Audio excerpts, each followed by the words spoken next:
Hi, morning, and welcome back to the channel. So today's another MOFI original master recording review, reaction, whatever you want to call it. And this one's one ever since I saw the release, the news of the release of this from Elvis in Memphis, as you can see here. It really got me quite excited because I would say without a doubt my favourite Elvis album over the last 30 or 40 years has been this from Elvis and Memphis original master recording. Now, let me talk about this original one first. So this isn't the original recording.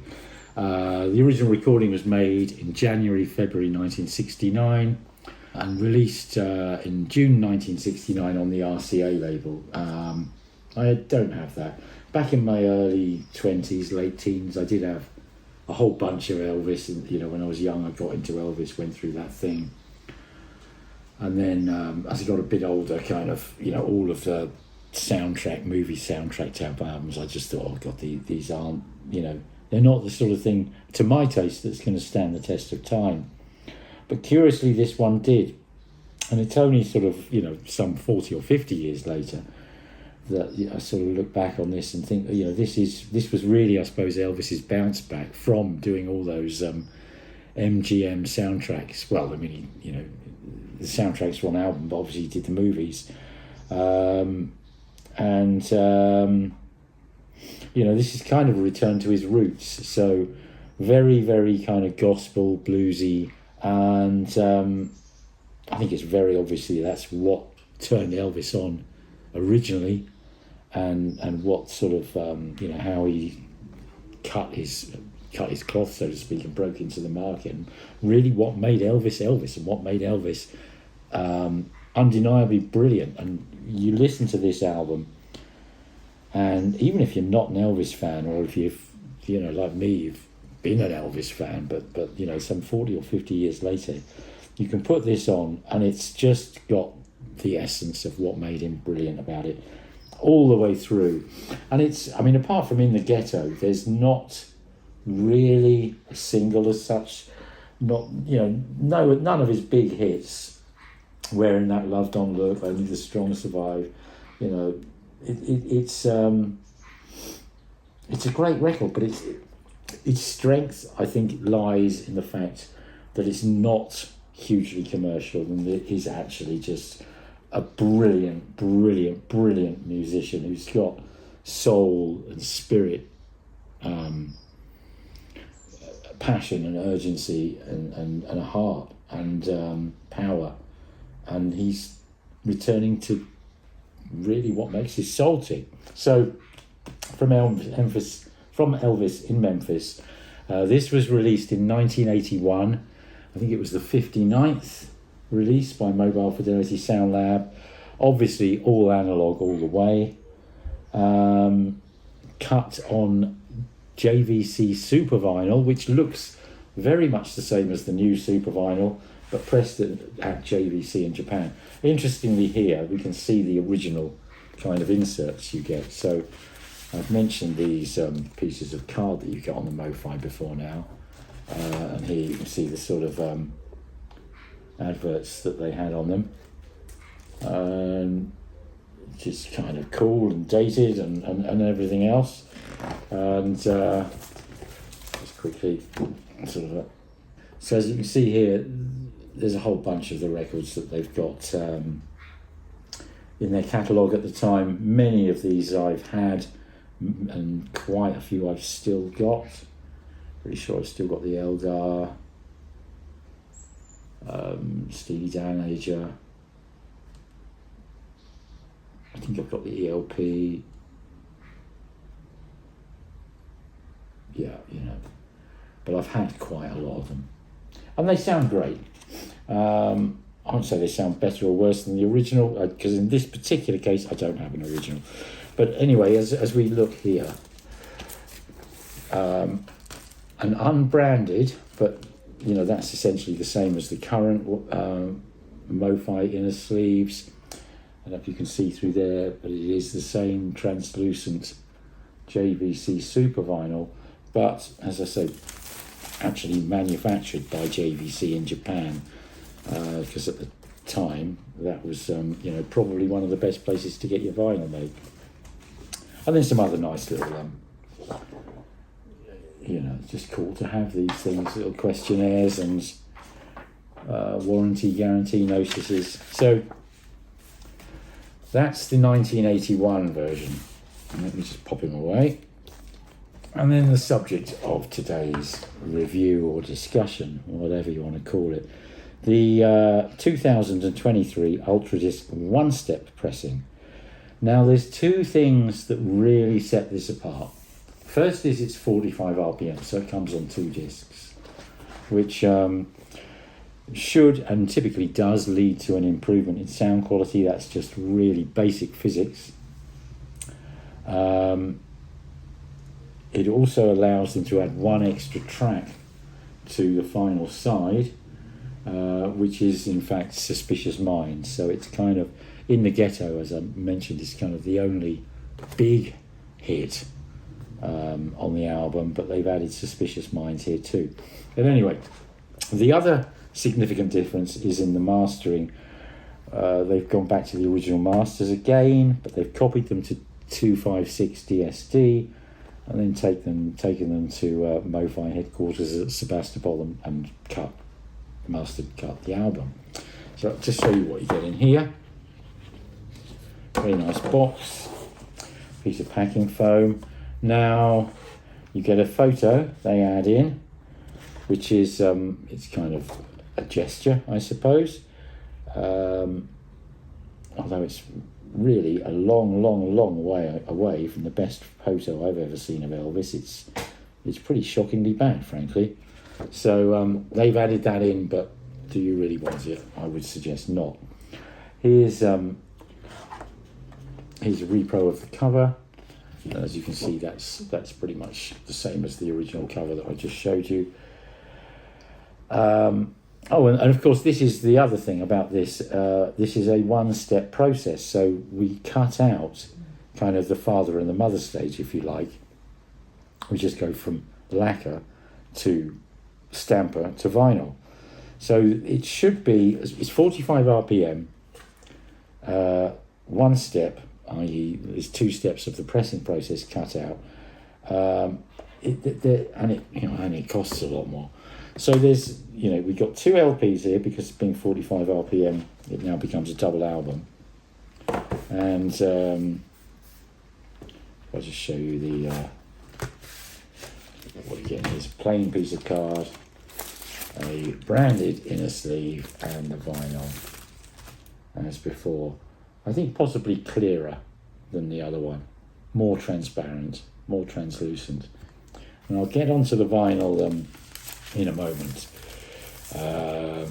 I'll just insert a little piece of video here now, actually, because if there's one thing I've noticed about the new MOFIs, is an alarming number of them are warped.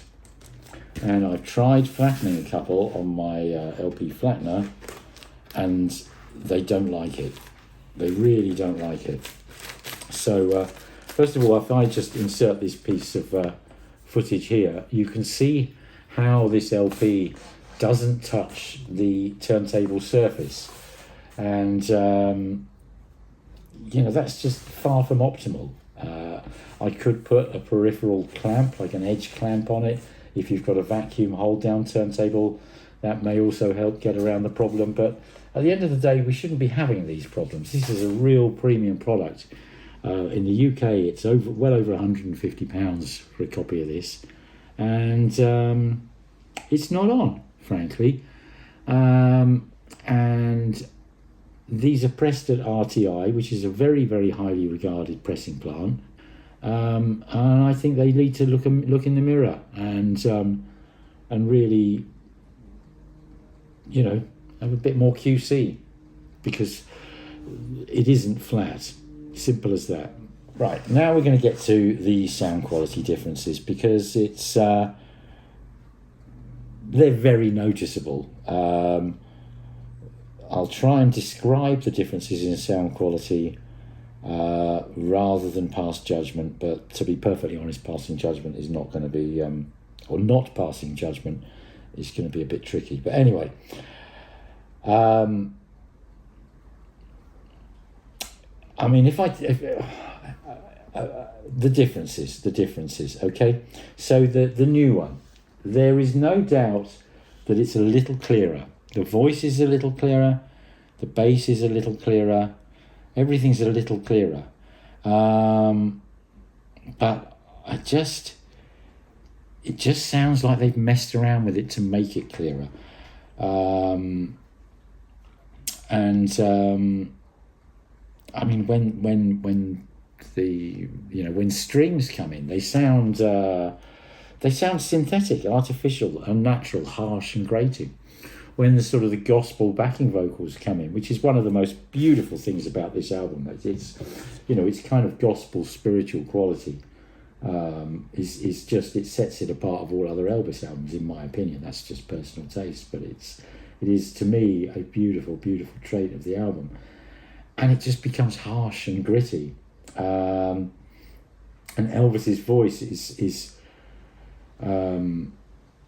it just sounds a little unnatural, a little nasal, a bit pinched, a bit forced. And the bass is really tight, and propels the song along, but it's a beautiful sounding record. But I kind of got to stop talking about the new one, really. Now let's just go back to this old one, the original. Well, as I say, this is not the original recording. This is the original MOFI release from 1981, which is 42 years ago.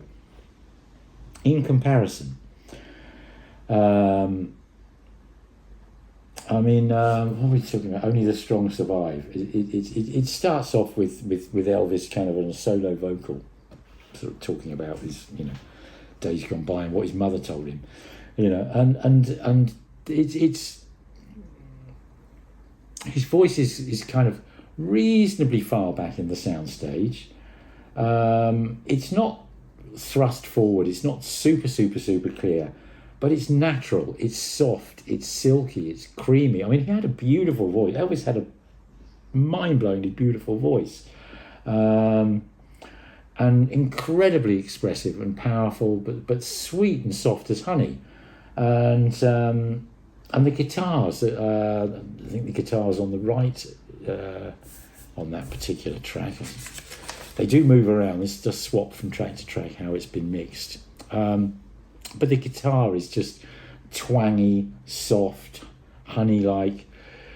The strings are sweet. The bass has got this most beautiful kind of stop-start precision to it. It's absolutely beautiful. And it propels the song along. And as the song changes in tempo, you just swept along with it. Every element of the music, whether it's the sort of the organ, the strings, the guitar, the bass, Elvis's voice, the backing vocals, the drums, the cymbals. And again, the drums and the cymbals and the snare on here really are worthy of note.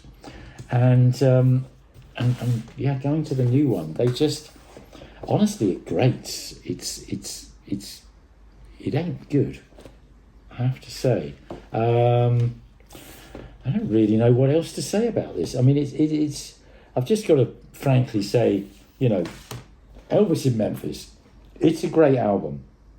It's possibly, well, in my opinion, it's clearly it's my favourite Elvis album by quite some way. For me, it's the one that kind of gets to the essence of Elvis and stands the test of time. And I actually love the fact it's not full of singles. In the Ghetto, where it finishes, is a welcome kind of nod to his fantastic singles. This one we get Suspicious Minds added in, so it's another kind of like, ooh, cherry to buy it sort of thing. But